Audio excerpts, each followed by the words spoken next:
잠깐 이 시간 기도하고 말씀 증거하도록 하겠습니다. 아버지 하나님 감사합니다. 듣고자 하는 귀를 허락하여 주시고 무엇보다도 오늘 선포되는 말씀이 한 개인의 이야기가 아닌 주님이 허락하신 주님의 말씀 선포될 수 있도록 인도하여 주시옵소서. 또한 선포되는 말씀이 저희 삶 가운데 주어진 바로 그 주님의 말씀이 될 수 있는 은혜를 이 시간 저희 삶 가운데 더딥혀 주시옵소서. 이 모든 말씀 우리 주 예수 그리스도 이름으로 기도드리옵나이다. 아멘. 오늘 말씀의 제목은 구원, 예수 구원의 말씀이라는 제목으로 여러분과 오늘 읽으신 본문 말씀을 나누기를 원합니다. 오늘 여러분이 읽으신 그 내용의 컨텍스트는 안디옥 교회라고 지난 시간에 말씀을 드렸습니다. 비시디아 안디옥 교회죠. 그래서 성경에 보게 되면 바울이 세 번에 걸쳐서 사도행전에 보면 세 번에 걸쳐서 전도 여행을 떠나게 됩니다. 첫 번째 전도 여행이죠. 그래서 비시디아 안디옥 교회에 파송한 교회입니다. 오늘 이 사건은 파송한 교회가 비시디아 안디옥이 아니죠. 시리아 안디옥 교회입니다. 오늘 파송되어서 설교를 했던 바로 그 장소가 비시디아 안디옥입니다. 시리아 안디옥이 파송했고 오늘 여러분이 읽으신 본문 내용은 비시디아의 안디옥에서 일어나고 있는 그 사건입니다. 1차 전도여행을 파송한 시리아의 안디옥 교회가 예배하고 금식을 통해서 주님께서 그들의 삶 가운데 요구하셨던 두 사람 바나바와 바울을 따로 세워 주님이 원하시는 이방 선교의 일꾼으로 세우기를 원하신다는 것을 알고 그들이 금식을 하며 그들에게 안수하여 1차 선교 여행을 떠나보내는 것을 저희들이 13장 첫 번째 파트를 통해서 저희들이 함께 나누었습니다. 그들이 처음으로 도착한 곳은 구브로 섬이죠. 구브로 섬은 바나바의 고향이기도 하고 또 여러분이 성경을 잘 읽게 되면 이 1차 선교 여행의 거점이 됐던 시리아 안디옥 교회를 세우게 된 그 교회를 세우게 된 사람들의 많은 사람들이 이 구브로 출신들입니다. 그런 연유로 인해서 아마 바나바와 바울과 또 성경에 보면은 마가복음을 쓰게 된 요한이 함께 1차 전도여행을 떠나게 됩니다. 그래서 그들이 도착한 것이 구브로 섬이고 그곳에서의 사역은 성공리에 마무리가 됩니다. 그래서 제가 지난 시간에 그 구브로 섬에서의 그들의 사역을 통해 우리가 신학적인 관점 가운데 놓치지 말아야 될 두 가지의 중요한 사건이 일어났다라고 말씀을 드렸어요. 첫 번째 사건이 뭐라 그랬습니까? 사울이라는 그 사람이 바울로 그 이름이 변화되는 것을 바라볼 수 있습니다. 물론 많은 학자들 가운데서 그 이유를 얘기했을 때 서기오 바울이라는 총독이 구브로 섬에 있었는데 그 구브로 섬에 그가 예수를 믿게 되는 그 과정을 통해서 이방인들에게 복음을 증거하기 위해서는 사울이라는 히브리적인 이름보다는 그들이 친숙하게 다가설 수 있는 로마의 이름인 바울로 개명을 하는 것이 훨씬 유리하겠다 생각해서 그가 이름을 바꾸었다라고 주장하는 그런 주장도 있습니다. 그러나 그 내용들을 찬찬히 신학적인 관점 가운데 봤을 때 그의 의를 위해서 진정 큰 자였던 사울이 바리새파의 한 사람으로서 자신의 의를 자신의 힘으로 이루어 나가고자 하는 그의 모든 이전의 삶이 정리되어 작은 자, 진정 지난 시간에도 계속 말씀드린 바와 같이 우페레이테스라는 그런 북치는 예수님의 북소리에 맞춰서 그 배 밑창에서 노만을 열심히 젓는 그의 바울된 인생, 그 노젓는 자의 인생으로 거듭났기에 그 바울이라는 이름을 그가 갖지 않겠는가라는 생각을 해보게 됩니다. 그래서 지난 시간에도 저도 말씀을 드렸어요. 제가 실수는 있을 수 있지만 저의 마음도 동일합니다. 예수님의 북소리에 맞춰 어디로 예수님께서 우리 인생을 경영해서 운영해 나가기를 원하시는지는 사실은 저의 일이 아닙니다. 밖을 내다볼 필요가 없어요. 빨리 북을 치시면 그 북소리에 맞춰 열심히 노를 젓으면 되는 것이고요. 또 그 북소리가 멈췄을 때 우리의 노 젓는 일 또한 그 자리에 멈추면 되는 것이 바로 사울이 바울된 우페레이테스라는 그런 진정한 의미가 아니겠는가 생각을 해봅니다. 이 북소리 하니까 주님께서 그 북소리에 민감하겠습니다 결단했더니 요새 그 박동 이명이라 그러나요? 제가 요새 그거를 지난주 내내 겪고 있습니다. 오른쪽 귀에 제 그 맥박 소리가 계속 들리더라고요. 그래서 시끄러워서 밤에 잠을 못 잘 정도로 맥박 소리가 들리는데 기도해 주세요. 주님의 북소리가 제가 들어야 될 북소리지 제 맥박 소리가 아닙니다. 그죠? 혈기에 나오는 맥박 소리가 아니기에 여러분의 기도가 간절히 필요합니다. 이명이 와서요. 제가 한 주 동안 아주 고생을 했습니다. 그래서 여러분 기도해 주시면 제 맥박 소리가 아닌 주님의 북소리가 제 귀에 명백히 들릴 줄 믿습니다. 이렇듯 사울이 바울로 변하는 역사, 또 두 번째로 일어났던 일이 뭐라 그랬습니까? 리더십의 변화라 그랬어요. 참 설교를 잘 들어주셔서 감사합니다. 그래서 시작할 때는 바나바가 담임 목사님으로서 모든 그 팀의 첫 번째 파송되는 그 팀의 리더십이었지만 1년의 그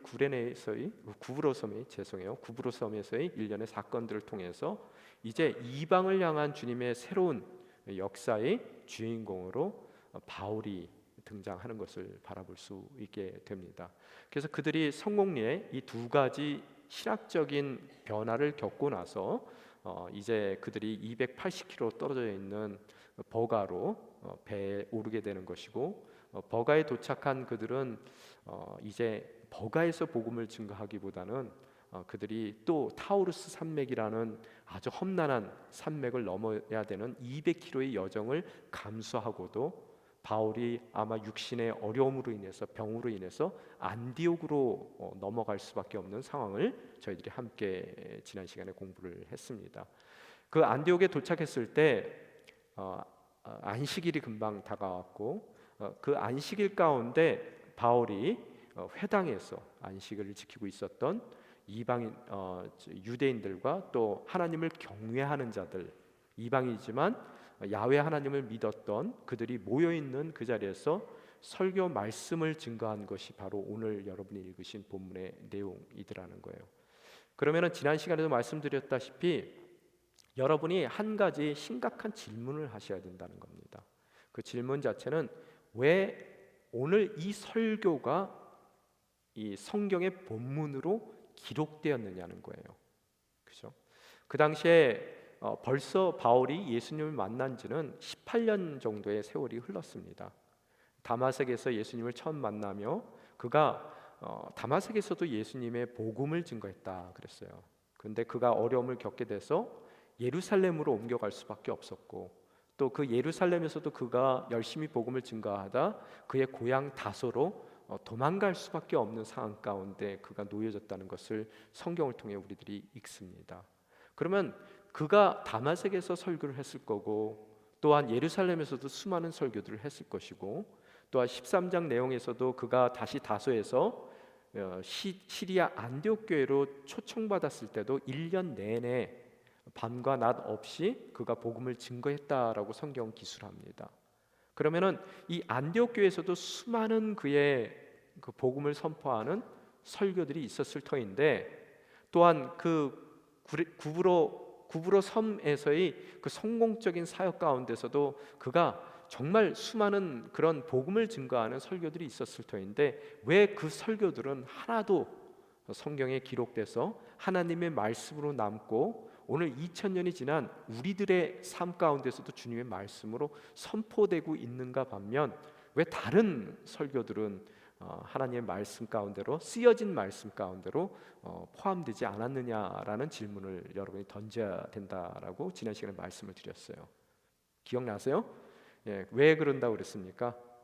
바로 예수님께서 그를 불러주시기는 했지만 그가 우페레이테스, 노젓는 자로서, 작은 자 바울로서, 그의 그 전도팀의 수장으로서, 또 리더십으로서 온전히 자신의 부르심이 무엇인지를 확고히 안 이후에 한 설교문이기 때문에 오늘 그가 단지 2000년 전 그 사람들에게 선포한 내용일 뿐만 아니라 하나님의 말씀으로 그들에게만 선포한 내용이 아닌, 오늘 성경의 일부로 그 설교가 들어오는 것으로서 2000년 내내 모든 크리스찬들에게 선포하는 주님의 말씀으로 그 설교문이 기록이 되어지더라는 거예요. 그러면 여기서 또 한 가지 여러분이 질문을 하셔야 됩니다. 아마 그러실 거예요. 참 어렵게 성경을 읽는다, 그죠? 그래서 이 사도행전에 과연 사도 바울의 설교만이 기록이 되어 있느냐는 거예요.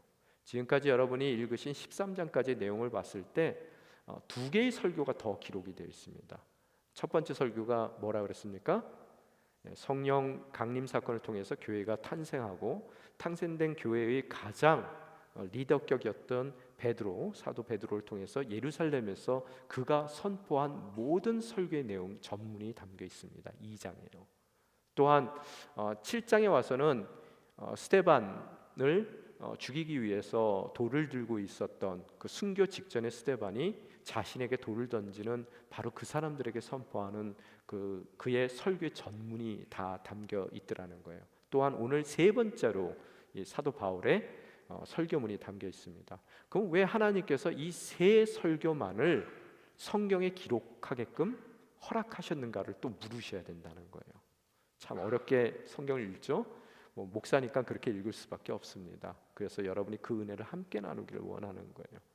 그 세 가지 설교에 공통점이 있다 그랬죠. 그 이유는 우리가 공통점들을 발견했을 때 왜 그 세 설교만이 성경에 기록되는 것으로서 우리에게까지 주어지는 하나님의 말씀이 될 수 있는지를, 또 그 세 설교를 통해서 진정 하나님이 우리에게 주시고자 하는 메시지가 무엇인지를 저희들이 알 수 있다라고 말씀을 지난 시간에 드렸습니다. 그 첫 번째 이유가 뭐라 그랬어요? 가장 으뜸되는 이유가요? 역사성이라고 말씀드렸어요. 세 설교의 공통점이 역사성입니다. 그래서 기독교는 뭐라고요? 역사적인 종교예요. 그래서 유식한 말로 헤일게시키테라는 그런 독일 말이 있습니다. 그래서 그것은 영어로 번역하면 History of Salvation이에요. 그래서 구원의 역사. 그래서 우리말로 번역을 하게 되면은 구속사라는 말이 있습니다. 그래서 하나님은 역사적인 하나님이시라는 거예요. 인류의 역사가 시작됐고 그 역사가 타락했고 또 타락한 그 역사를 그대로 내버려 두시지 않고 회복시키고 완성시켜 나가시기 위해 하나님께서는 인류의 역사 가운데 하나님이신 하나님의 말씀으로 선지하고 계셨던 예수 그리스도를 성육신 하시게 하셔 그 하나님께서 인간의 역사 가운데로 뛰어드신 바로 그 관점을 갖는 것이 우리 기독교인들의 믿음이라는 거예요.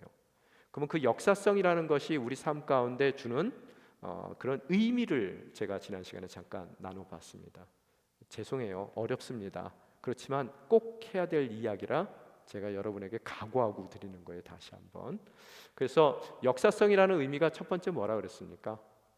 역사는 사실에 근거합니다. 또한 오늘이 중요하더라는 거예요. 그죠?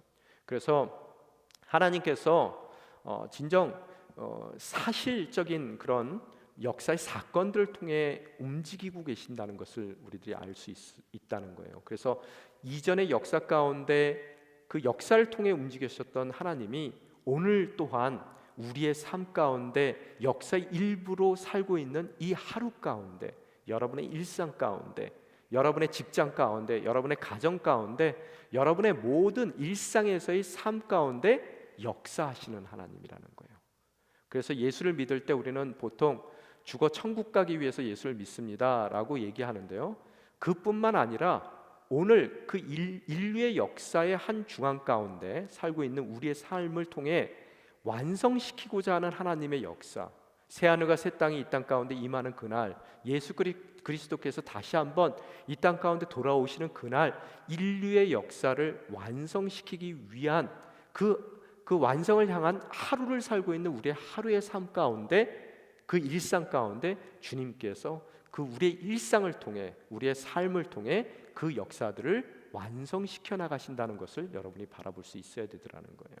그래서 신앙은 일상입니다. 그게 첫 번째 이유고요. 두 번째 이유는 두 번째 중요한 것은 그런 역사 가운데 역사성을 띈 하나님의 모습을 봤을 때 그런 일상을 살고 있는 우리의 삶 가운데 이전의 믿음의 선조들의 삶을 통해서 일어났던 모든 일련의 사건을 통해 역사의 완성을 이루어간다라고 말씀을 드린 것 같이, 오늘 우리의 일상 가운데 일어나는 모든 사건들을 통해 주님께서 주님의 목적인 역사의 완성을 이루어 가신다는 거예요. 그래서 오늘 우리 삶 가운데 일어나는 모든 일들이 우연한 일이 아니라는 거예요. 그냥 어쩌다가 일어난 일이 아닌 필연적인 사건이라는 것을 우리의 믿음의 역사성을 통해 다시 한번 저희들이 확인할 수 있습니다. 우리들은 생각해요. 아유, 내가 실수해서 이 사람과 결혼해서 이렇게 삽니다. 그런 인간의 실수까지도 주님의 계획 가운데 주님의 역사의 완성을 향해 나아가시더라는 거예요. 그래서 모든 일이 필연적인 것이고 그 필연은 역사의 완성을 향해 가고 있다는 것을 여러분이 바라보실 수 있어야 되더라는 거예요. 오늘의 나의 처지, 나의 고난, 힘듦, 이 모든 것이 완성을 향해, 그 해피엔딩의 역사의 종말을 향해 나아가고 있는 과정일 뿐이라는 거예요. 그래서 제가 늘 드리는 말씀 가운데 그런 거 있죠.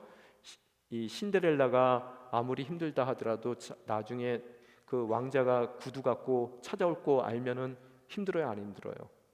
안 힘들죠? 예, 그 모든 것이 왕비가 되기 위한 과정이에요. 그죠? 그리고 또한 미운 오리 새끼가 맨날 오리들이 짹짹거리고 약 올리고 힘들게 한다 그래서 자기가 백조라는 그런 해피엔딩에 대한 완성을 알게 되면은 마음이 어렵습니까? 안 어렵습니까? 어렵지 않아요. 그죠? 바로 역사성이라는 것이 완성되는 그날, 새하늘과 새 땅이 임하고 주님께서 원하시는 역사의 완성을 향해 오늘 그 모든 사건들이 필연적으로 주님 계획에 따라 사용되고 있더라는 거예요. 그래서 여러분의 해피엔딩을 바라보기에 오늘의 고난과 슬픔과 어려움과 괴로움과 모든 힘듦을 여러분은 이겨내 나갈 수가 있게 되더라는 거예요. 그게 역사성입니다. 또한 세 번째, 그 역사에 그렇듯 망가지고 창조를 하셨지만 타락하고 망가진 그 세상을 회복시키고 완성시켜 나가는 하나님의 방법이 뭐예요? 바로 예수 그리스도라는 거예요. 그분이 역사 가운데 뛰어든 하나님이십니다.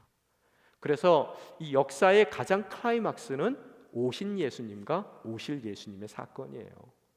그래서 우리의 모든 사건을 통해서, 이전에 오늘 여러분이 지난주에 저희들이 나눴던 본문 말씀을 통해서는 그런 이스라엘의 역사, 순종하는 역사, 불순종하던 역사, 패역했던 모습, 또 아름다운 하나님의 자녀로서, 백성으로서의 삶을 살았던 그 모든 그들의 역사 가운데 하나님께서 하나의 방향으로 몰고 가십니다. 뭐예요? 다윗이라는 한 사람을 세우고 그 사람의 후손 가운데 주님께서 약속해 주시고, 오늘 본문 여러분이 읽으신 23절의 말씀과 같이 뭐라고요? 약속하신 대로 다윗의 자손 가운데 구세주를 이스라엘에 보내주셨는데 그 사람이 뭐라고요? 바로 예수입니다.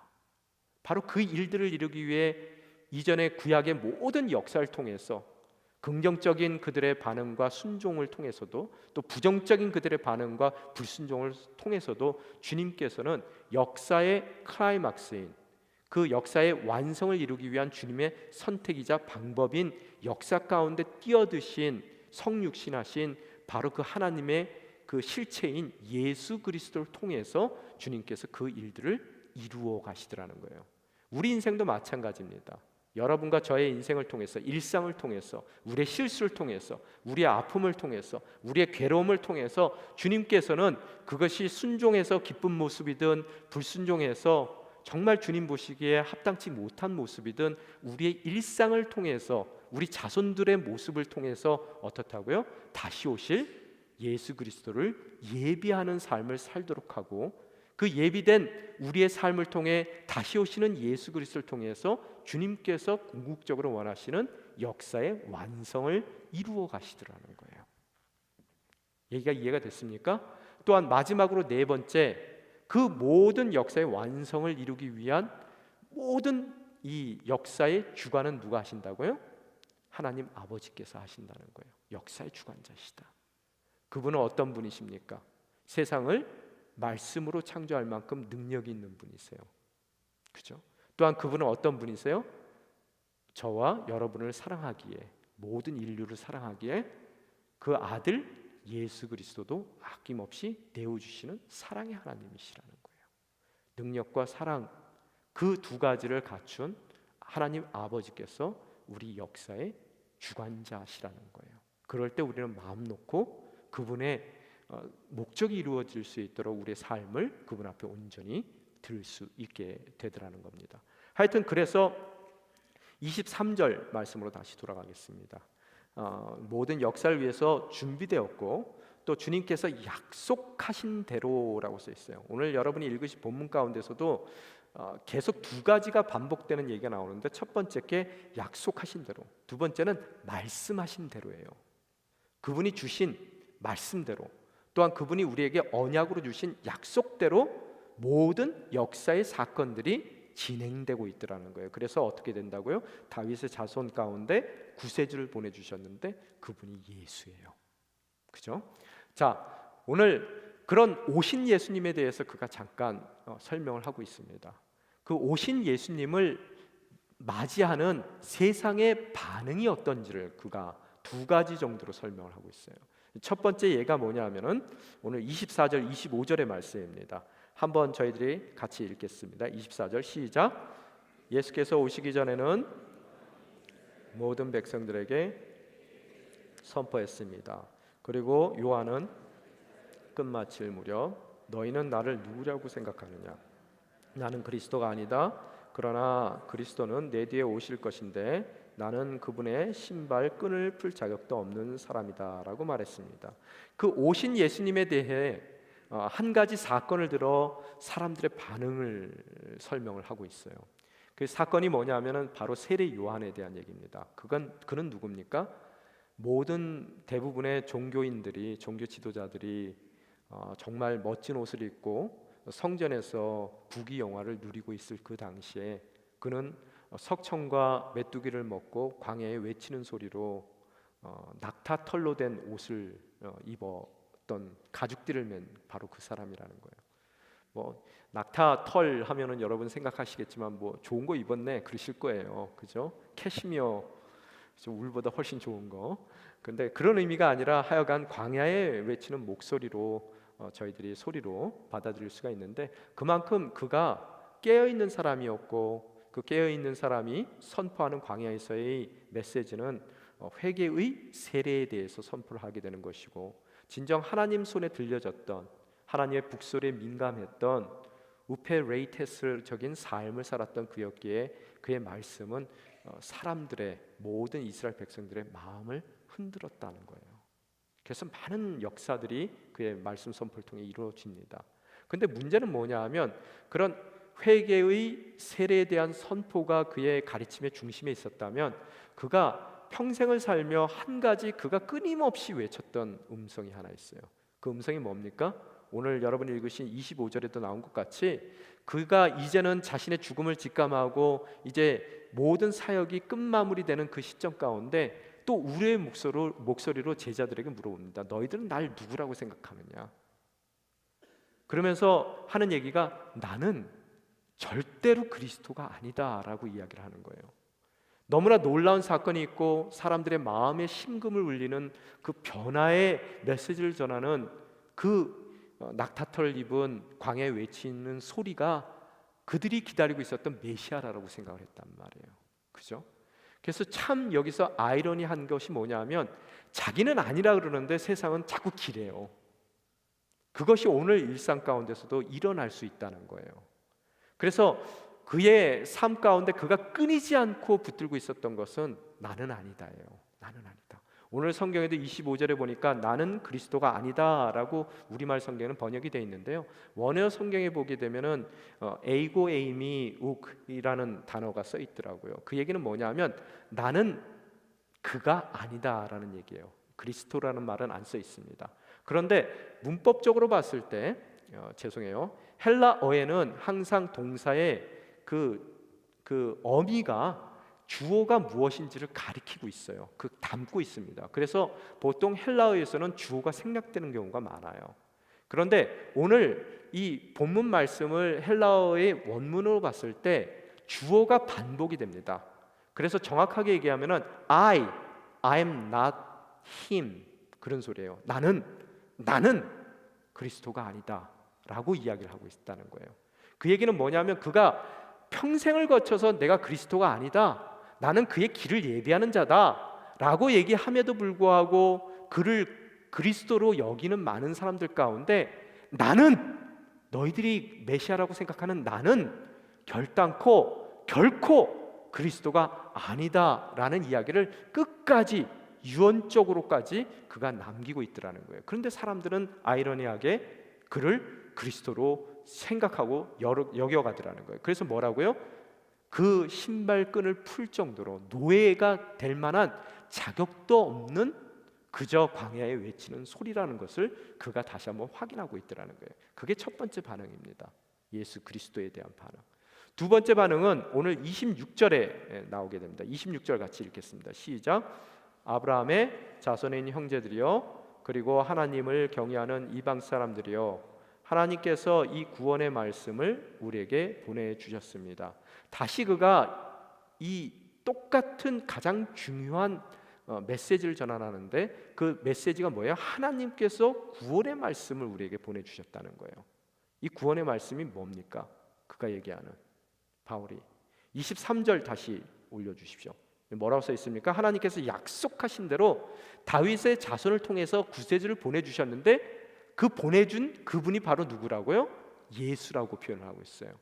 오늘 그가 두 번째로 보내주신 그 분이 구원의 말씀이라고 이야기를 하는 바로 그 구원의 말씀이 예수, 구세주 예수라는 얘기예요. 동일한 분을 뜻하는 겁니다. 왜 그래요?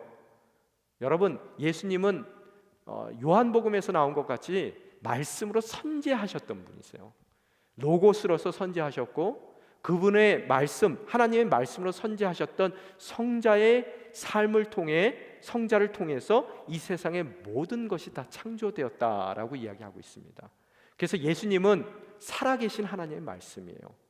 말씀으로 선지하셨고 세상을 창조하셨던 바로 그분이 인간의 역사 가운데 성육신, 육신을 입고 우리의 역사 가운데로 뛰어드신 분이라는 거예요.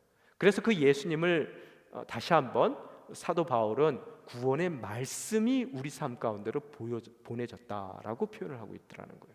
그런데 두 번째 아이러니는, 세상의 반응의 아이러니는 27절에 있습니다. 27절 같이 읽겠습니다. 시작. 예루살렘에 사는 사람들과 그 지도자들은 예수를 알아보기는커녕 오히려 예수를 정죄해 안식일마다 읽는 예언자들의 말씀을 그대로 이루었습니다. 이게 예루살렘에 사는 사람들, 유대인들 뜻하는 거죠. 또한 그들의 지도자들, 종교 지도자들 뜻하는 겁니다. 그들이 했던 일들이 뭐예요? 매주 안식일 날 그들이 함께 모여서 예언자의 말씀을 낭독하고 그들이 외웠어요. 읽었어요. 특별히 종교적인 지도자들은 그 말씀을 연구하던 사람이고요. 그 말씀에 너무나 맹목적으로 obse스가 돼가지고 바리새파라는 이름, 세상의 사람들과 거룩하게 구별된 그들의 삶, 그래서 말씀을 더 깊이 연구하고 그 말씀대로 살아나고자 하는 그들의 의지가 담겨있는 바리새파 사람이라는 이름을 가질 정도로 말씀에 obsessed 됐던 사람들입니다. 그런 말씀 가운데 거하는 그들, 말씀을 낭독했던 그들, 늘 말씀 가운데 거하며 말씀을 가르치고 말씀 가운데 순종하며 살려고 노력했던 그 말씀의 사람들이 어떻게 했다고요? 예수를 알아보기는커녕, 말씀으로 오신 바로 그 예수 그리스도를 알아보기는커녕 어떻다고요? 예수를 정죄하고, 또한 그들이 읽었던, 그들이 정말로 말씀의 사람이라고 생각하며 읽었던 그 말씀에 예언된 대로, 말씀 가운데서 이미 그들에게 선포된 대로 그 예수 그리스도, 그들 삶 가운데 다가온 그 하나님의 말씀을 그들이 알아보지 못하고 정죄하여 십자가에 못 박게 된다는 하나님의 말씀의 예언을, 그 말씀을 붙든 사람들의 삶을 통해 이루어져 버렸다는 것을 성경은 그 아이러니한 사건을 이야기하고 있더라는 거예요. 지금 제 얘기가 이해가 되십니까? 제가 이 본문 말씀을 읽으며 정말로 소름 끼쳤어요. 제일 말씀을 붙드는 사람이 누굽니까? 우리 교회에서요. 누구예요? 저예요.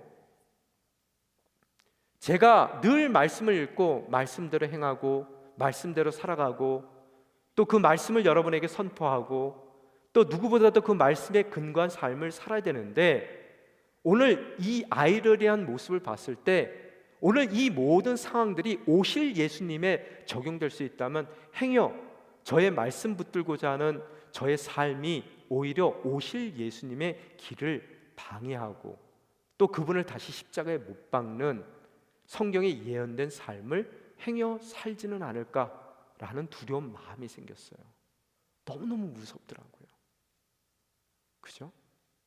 여러분, 종교라는 이름으로 오히려 예수님께 불순종하고 그분을 정죄하고 또 내가 갖고 있는 종교적인 기득권을 놓지 못해 탐욕 가운데, 인간의 욕심 가운데 정말로 알아봐야 될 예수 그리스도를 알아보기는커녕 오히려 성경에서 이야기하는 예언대로 그분을 못 박을 수 있는 일이 일어날 수 있다는 것을 저와 여러분이 간과해서는 안 되겠더라는 거예요.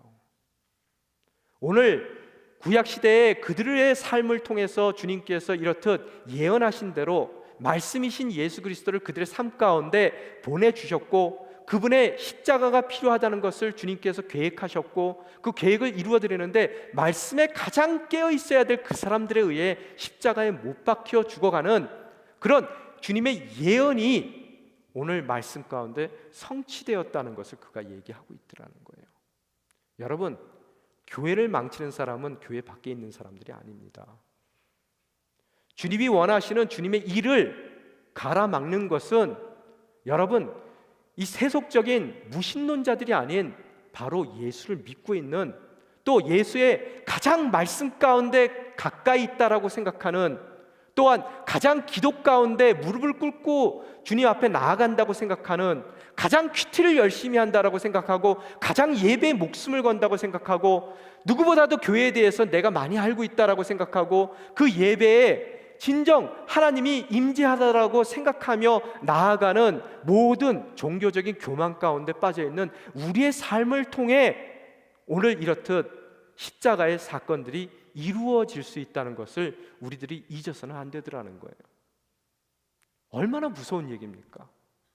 정말 어제 기도했어요. 주님, 제가 그동안 살아오는 삶을 통해서 행여 이들과 같이 말씀 붙들고 산다 하지만 그 말씀으로 주님을 십자가에 못 박는 그런 일들이 있다면 주님 용서해 주세요. 너무나 은혜가 됐어요. 뭐예요? 같이 읽겠습니다. 시작.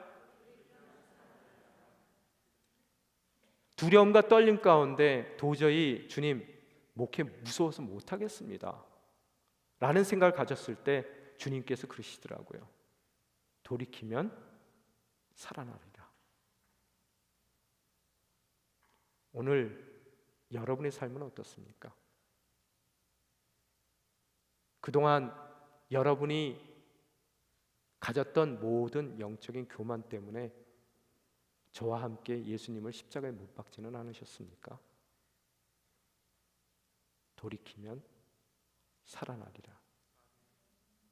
그죠? 그러고 나서 오늘 쭉 이야기들이 진행되며 그 모든 이스라엘의 역사를 통해서 예수 그리스도가 예비되었고 그 예수님께서 오셨다라는 이야기를 하고 있습니다. 그런데 이 이야기 가운데 저희가 한 가지 성서적인 원칙을 하나 발견하게 되는데요. 이렇듯 역사를 통해서 일하시는 하나님의 방법이 있습니다. 사람이라는 거예요. 바로 그래서 성육신하실 예수 그리스도의 이 땅 가운데 오심을 예비하기 위하여 요셉이라는 한 사람의 결혼 생활, 또한 마리아라는 한 여인의 수치심, 그 모든 것을 주님께서 사용하시더라는 거예요. 그들의 순종을 통해 이 땅 가운데 예수님이 오셨어요. 그죠?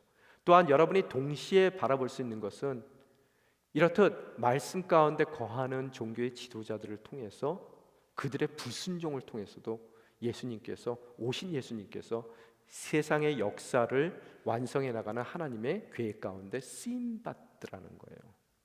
여러분, 우리 인생 가운데서는 주님이 우리를 쓰십니다. 우리가 순종해도 멋지게 사용하시고요, 우리가 불순종해도 우리를 부끄럽게 사용하시더라는 거예요. 이것은 여러분과 저의 선택입니다. 우리가 예수 그리스도를 통해서 이루고자 하는 역사의 완성에 사용 안 될 수는 없더라는 거예요. 그러나 그것이 순종을 통해 아름답게 사용될 수 있든 혹은 불순종을 통해 부끄럽게 사용될 수 있다는 것을 여러분이 다시 한번 그 마음 가운데 새겨나가기를 축원합니다. 그러고 나서 이 역사적인 상황뿐만 아니라 명백하게 예수 그리스도에 대해서 증언되어 있는 말씀들을 그가 구약 성경에서 뽑아냅니다. 그래서 이 32절 한번 띄워주십시오. 뭐라고 써 있습니까? 우리도 여러분에게 하나님께서 우리 조상들에게 약속하신 좋은 소식을 전하고자 합니다 하면서 33절서부터 이야기가 나와요. 33절에 보게 되면은 시편 2편을 통해서 예수 그리스도가 단순한 사람이 아닌 하나님의 아들이시라는 것을 이미 구약 성경 가운데 예언을 해주셨다는 것을 밝히고 있고요. 또 34절에 가니까 다윗에게 약속하셨던 모든 그 언약, 특별히 그분이 십자가에 못 박혀 죽으신 상태로 무덤에 그냥 내버려 두시지 않을 거라는 것이 이사야서를 통해서 55장을 통해서 예언되어 있다는 것을 그가 얘기하고 있고요. 또 35절에 보니까 다시 시편 16편을 통해서 그 다윗의 후손으로 오셨지만 다윗은 죽어서 그가 아무리 하나님의 사랑을 받았던 가장 이스라엘의 영웅이지만 그는 죽어서 무덤에 묻히고 그의 시신이 썩었지만 예수 그리스도, 그의 후손으로 오신 예수 그리스도는 결단코 무덤에 버려진 채로 썩어지지 않았다는 것을 주님께서 명백히 구약의 말씀을 통해 예언해 주신 것을 그가 다시 한번 확인하고 있더라는 거예요. 그러고 나서 38절 같이 읽겠습니다. 38절 같이 읽겠습니다. 시작. 그러므로 내 형제들아, 예수를 통해 죄 용서를 받을 수 있다는 소식이 여러분에게 선포되고 있음을 알기 바랍니다.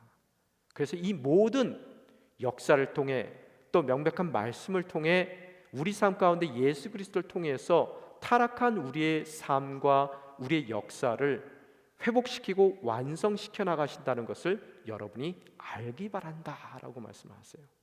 그러면서 그 모든 39절에 보면은 예수를 믿는 누구나 의롭다고 인정을 받게 될 것이다, 복음 선포를 하더라는 거예요. 그런데 문제는 뭐냐면 오신 예수님에 대해서, 또 그분의 죽으심에 대해서, 그분의 부활하심에 대해서, 그분의 승천하심에 대해서, 또 그분을 통해서 인류를 구원하신다는 하나님의 모든 이전에 하셨던 말씀의 언약의 성취가 100% 이루어졌습니다 라고 그가 못을 박은 이후에 아직 한 가지 이루어지지 않는 예언이 있습니다 라고 그가 다른 예언을 얘기하더라는 거예요. 그 다른 예언은 오신 예수님에 대한 예언이 아니라 그 오신 예수님에 대한 사람들의, 성도들의, 그 복음을 듣는 사람들의 반응에 대한 예언이 있음을 하박국 선지자의 말씀을 통해서 저에게 이야기하더라는 거예요. 그래서 40절 같이 읽겠습니다. 시작. 그러므로 예언자들이 말하는 것이 여러분에게 일어나지 않도록 조심하십시오. 예수님에 대한 사건이 모든 하나님의 말씀대로, 언약대로 성취되었다면 또한 그 예수님을 대하는 우리의 삶 가운데 주님께서 주신 그 말씀에 대한, 또 그 예언에 대한 성취 또한 일어날 것이니 그 말씀을 듣는 우리의 삶 가운데 삼가 조심하라라고 사도 바울은 오늘 그의 설교를 통해 2000년 후의 삶을 살고 있는 우리들에게 명백히 이야기하고 있더라는 거예요. 뭘 조심해야 됩니까? 41절 같이 읽겠습니다. 시작. 보라, 너희 비웃는 사람들아, 너희는 놀라고 망하라. 내가 너희 시대에 한 가지 일을 행하겠다. 누군가 그 일을 너희에게 전해준다 해도 너희가 믿지 않을 것이다. 조심하셔야 되는 거예요. 오늘 그 모든 말씀이 끝난 이후에 42절에 보니까 사람들이 와서 다음 주 안식일 날도 좀 더 말씀해 주세요 와서 부탁을 하고, 또 43절에 보니까 그들이 밖으로 나올 때 다 따라 나옵니다. 그 따라 나온 그들에게 43절 하반절에 보면 뭐라고 써 있습니까? 그들은 그 사람들과 함께 이야기를 나누고 바나바와 바울이 함께 그들과 나눴다는 얘기예요. 그러면서 뭐라고요? 하나님의 은혜 가운데 계속 머물러 있으라고 권했습니다 라고 나와요. 무슨 소리입니까? 이미 그들은 말씀 가운데 은혜를 입었어요. 구원 받았습니다. 그래서 다음 주에 만날 때까지 그 구원의 은혜 가운데 계속해서 머물 것을 당부하고 있더라는 거예요. 이들은 복음에 반응을 보이고 제대로 믿게 됐더라는 거예요. 그래서 44절에 보니까 그 다음 주가 됐을 때 아마 누가가 조금 과장되게 표현했던 것 같아요. 온 도시가 복음의 말씀을 듣기 위해서 회당 가운데 모여 들었다라고 설명이 되어 있습니다. 얼마나 멋진 일이에요.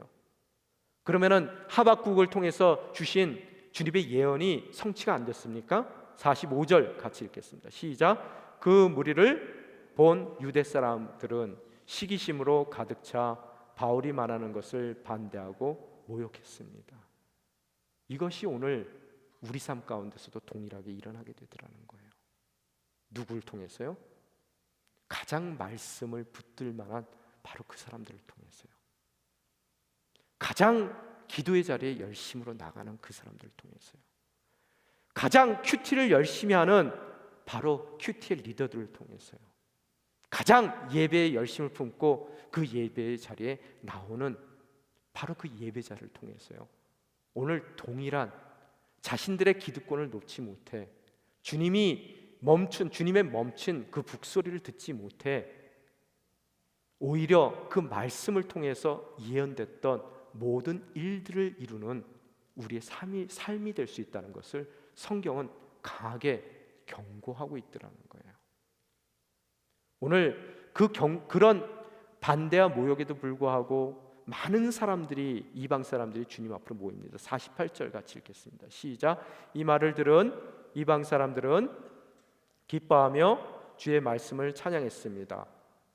그리고 영원한 생명을 얻도록 선택된 사람들은 모두 믿게 됐습니다. 기뻐하고 찬양이 넘쳐요. 말씀이 선포되는 곳마다. 그죠?